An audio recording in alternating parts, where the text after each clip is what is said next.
بسم الله الرحمن الرحيم. قوله والمجهول إما تصوري وإما تصديقي.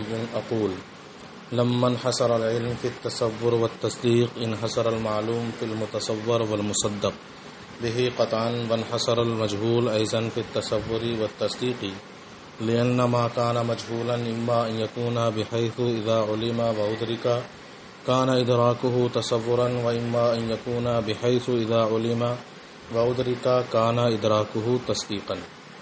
قوله فلأنه في الأغلب مركب. أقول ذلك لأن الحد التام مركب قطعا، والحد الناقص قد يكون مركبا وقد لا يكون عند من جوز الحد الناقص بالفصل وحده، والرسم التام مركب قطعا، والرسم الناقص قد يكون مركبا وقد لا يكون عند من جوز الرسم الناسخ الخاصة وحده.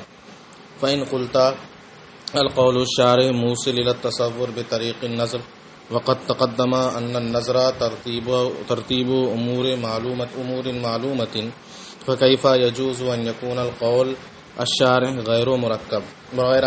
قلت من جوز الحد الناقص بالفعل وحده والرسم الناقص بالخاصة وحدها قال في تعريف النظر إنه تحصيل أمر أو ترتيب أمور، ولكن المصنف قد تسامح فاعتبر في النظر الترتيب وجوز التعريف بالفصل وحده بالخاصة وحده وبالخاصة وحده. قوله لأن الموصل إلى التصورات والموصل إلى التصديقات. أقول وذلك لأن الموصل قريب إلى التصور هو الحد والرسم، وهما من قبيل التصورات سواء كانا مفردين أو مركبين تقييدين، والموصل البعيد إلى التصور هو الكليات الخمس، وهي أيضا من قبيل التصورات. والموصل القريب إلى التصديق هو أنواع الحجة عن القياس والاستقراء والتمثيل، وهي مركبة من قضايا وكلها من قبيل التصديقات. عزیز طلباء، السلام علیکم ورحمۃ اللہ وبرکاتہ. قطبی کے اندر آپ آخری قال پڑھ چکے. میر قطبی میں اسی آخری قال کی تفصیل آپ کے سامنے حاضر ہے، اور یہ آپ کے نصاب کا تقریباً آخری حصہ چل رہا ہے. باتیں بہت آسان ہیں، آسانی کے ساتھ ترجمے سے سمجھ میں آئیں گی.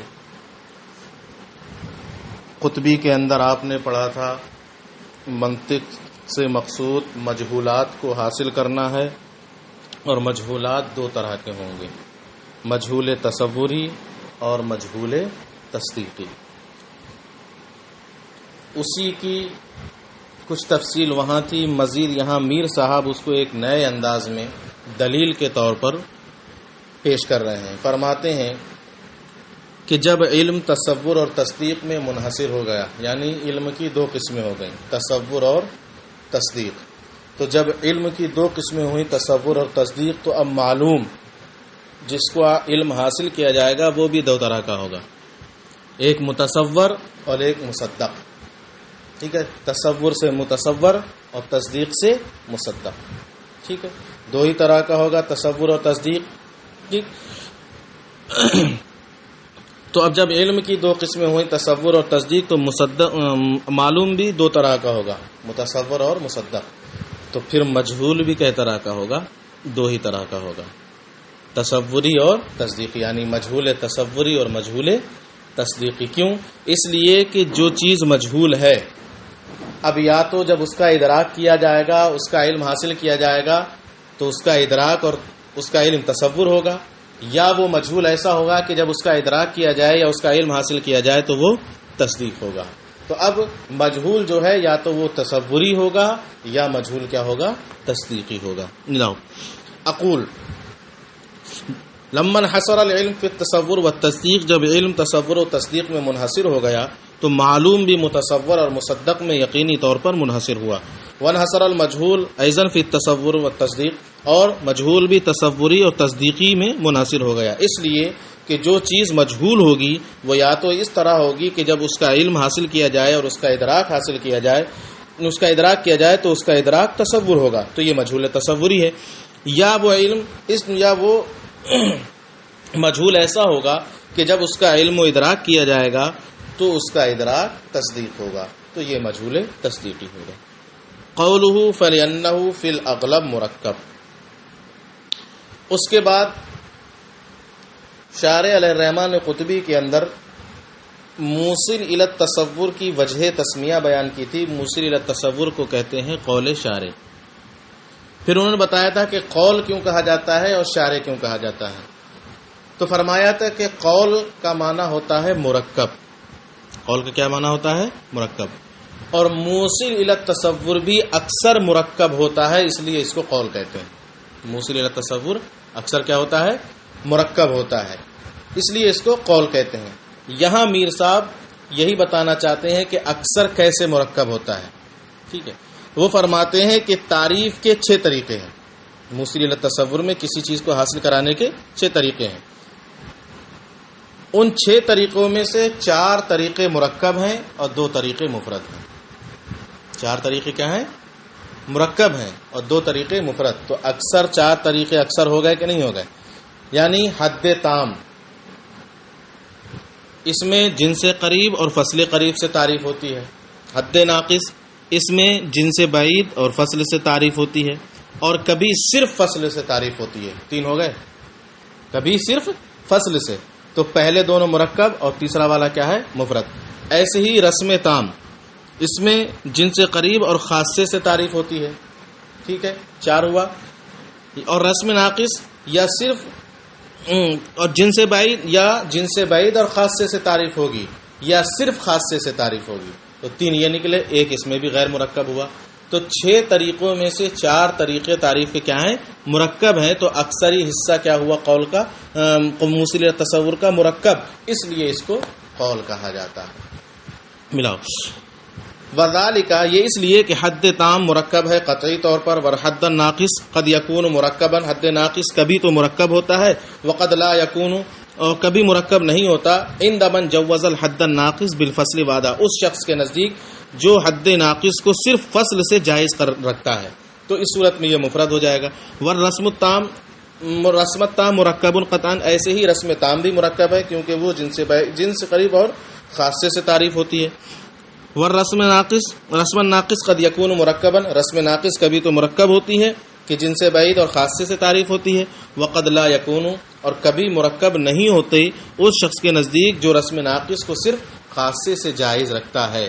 تو حد ناقص میں بھی 2 طرح ہے کہ کبھی مرکب ہوتی ہے کبھی مرکب نہیں، ایسے ہی رسم ناقص میں بھی کبھی مرکب ہوتا ہے کبھی مرکب نہیں ہوتا۔ تو اس طرح ناقص والی صورتوں 2 صورتوں میں 4 صورتیں بنیں گی، اور تام والی تو مرکب ہے ہی ہیں، تو 6 میں سے 4 صورتیں ہو رہی ہیں جو مرکب ہیں، اس لیے کہا گیا کہ اکثر موصل الی التصور کیا ہوگا؟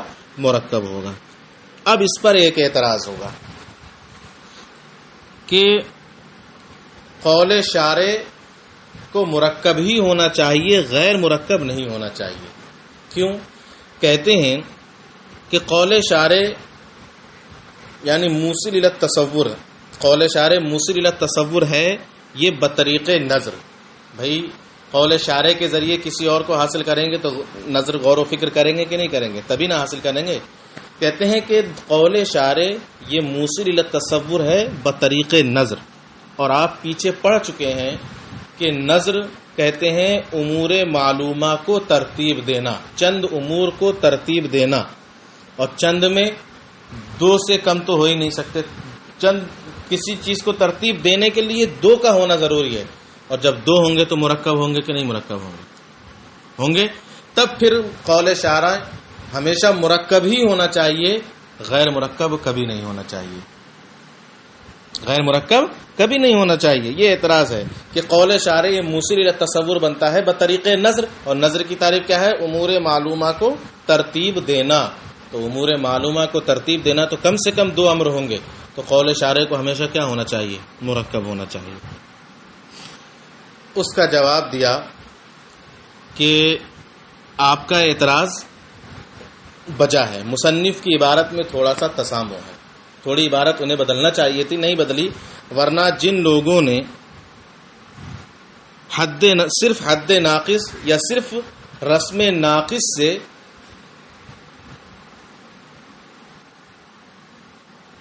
تعریف کو جائز قرار رکھا ہے یعنی مفرد سے، تو انہوں نے نظر کی تعریف اس طرح کی ہے: تحصیل و امرن او ترتیب و امورن، کسی ایک امر کا حاصل کرنا یا امور کو ترتیب دینا۔ تو جب ایک امر کا حاصل کرنا تو انہوں نے تعریف میں مفرد کا لحاظ کیا ہے، تعریف میں کیا رکھا ہے؟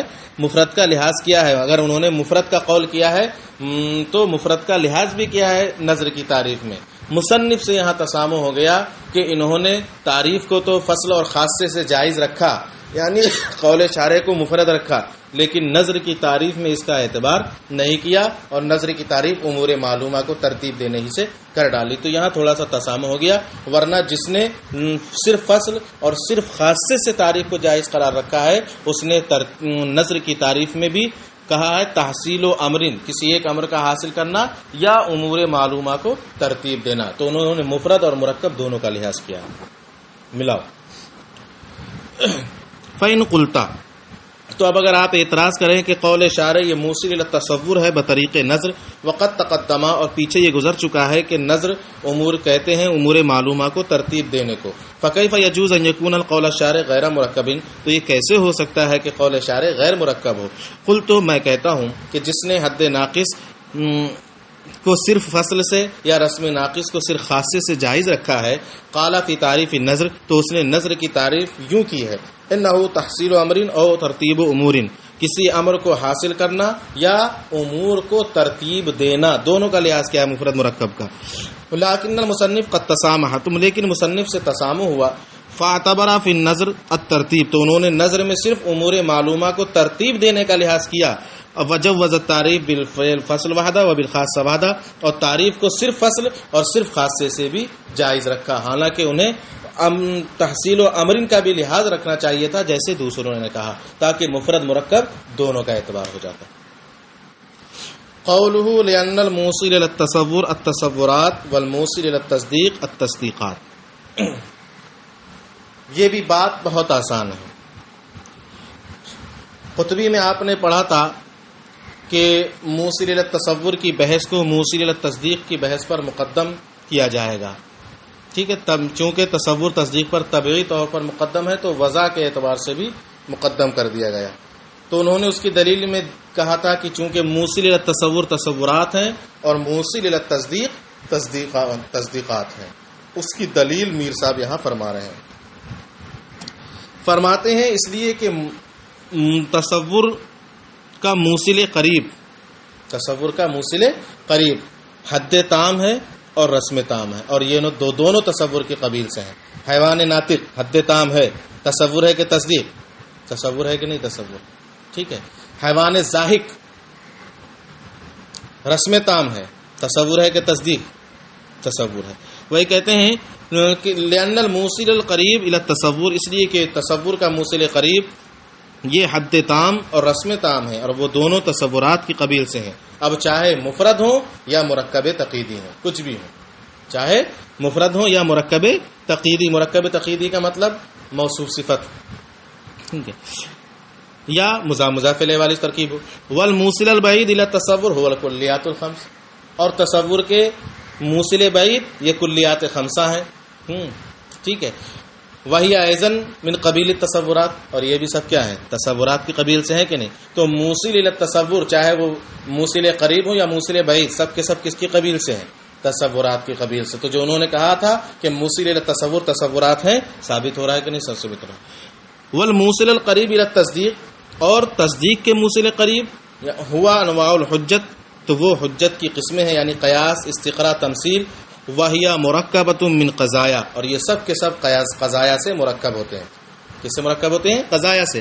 وَكُلُّهَا مِن قَبِيلِ التصدیقات، اور قضایا سب کے سب کس کی قبیل سے ہیں؟ تصدیقات کی قبیل سے ہیں، لہذا موصل الی التصدیق کس کی قبیل؟ موصل الی التصدیق کیا ہوگا؟ تصدیقات، ٹھیک ہے۔ تو جو انہوں نے دعویٰ کیا تھا وہ بیان کر دیا۔ ایک قول اور پڑھ لو، قولہ وَلَا يَكُونُ عِلَّةً لَهُ، قطبی کے اندر آپ نے یہ پڑھا تھا کہ تصور تصدیق پر طبعی طور پر مقدم ہے، طبعی طور پر مقدم ہے. تو اب اس میں ایک متقدم ہوگا اور ایک متاخر ہوگا. تصور متقدم اور تصدیق متاخر. پھر شارح نے یہ فرمایا تھا کہ تصور تصدیق کے لیے علت نہیں ہے، اس کے لیے محتاج الیہ تو ہے، یعنی تصدیق تصور کی محتاج ہے، لیکن تصور تصدیق کے لیے علت تامہ نہیں ہے. ٹھیک ہے. اصل میں تقدم کی کئی قسمیں ہوتی ہیں، تقدم کی کئی قسمیں ہوتی ہیں. اسی میں ایک قسم ہے تقدم طبعی اور ایک قسم ہے تقدم بالعلیت، یعنی تقدم ذاتی.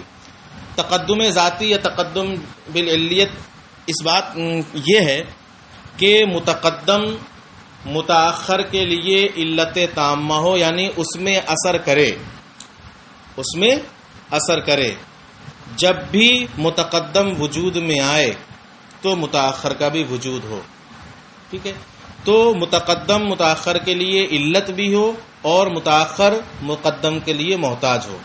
ٹھیک ہے. یعنی متقدم محتاج الیہ بھی بن رہا ہو اور علت بھی بن رہا ہو. جیسے ہاتھ کی حرکت چابی کی حرکت پر مقدم ہوتی ہے.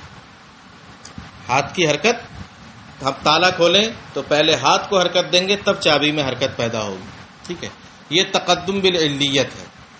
یہ ہاتھ کی علت مکمل طور پر مؤثر ہے کس میں؟ چابی کی حرکت میں.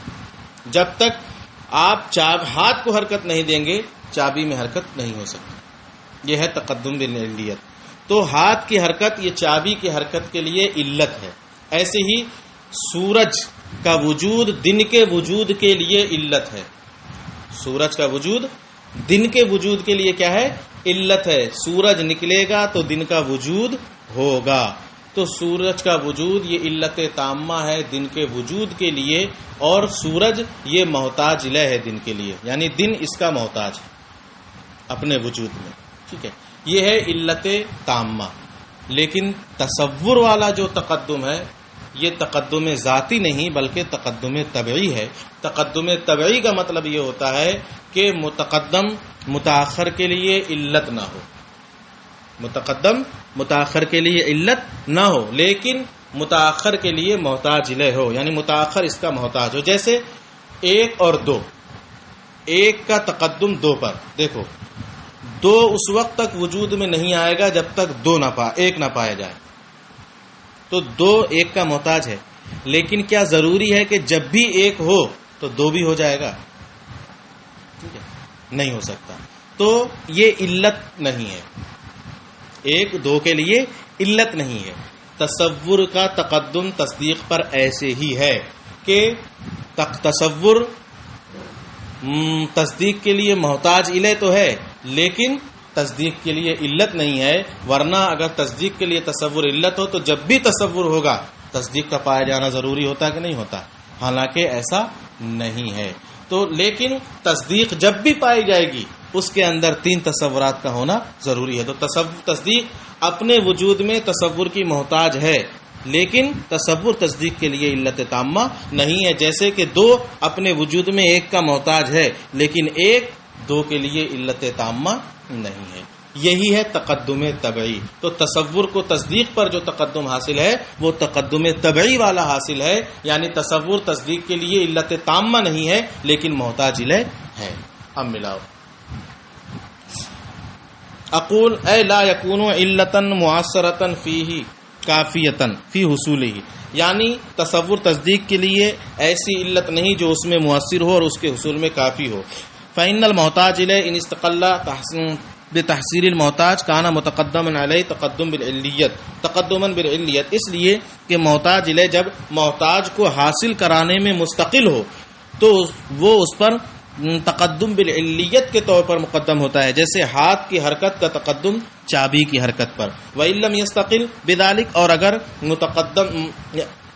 متقدم یعنی محتاج الیہ محتاج کے حاصل کرنے میں مستقل نہ ہو تو کانا متقدم علیہ تقدم بالتبع، تو اس کا تقدم متاخر پر تقدم بالتبع ہوتا ہے. جیسے ایک کا تقدم دو پر، و تقدم التصور علی تصدیق تقدم بالتبع، اور تصدیق پر تصور کا جو تقدم ہے وہ تقدم طبعی ہے، کما بینہ، جیسا کہ اس کو مصنف نے بیان کیا۔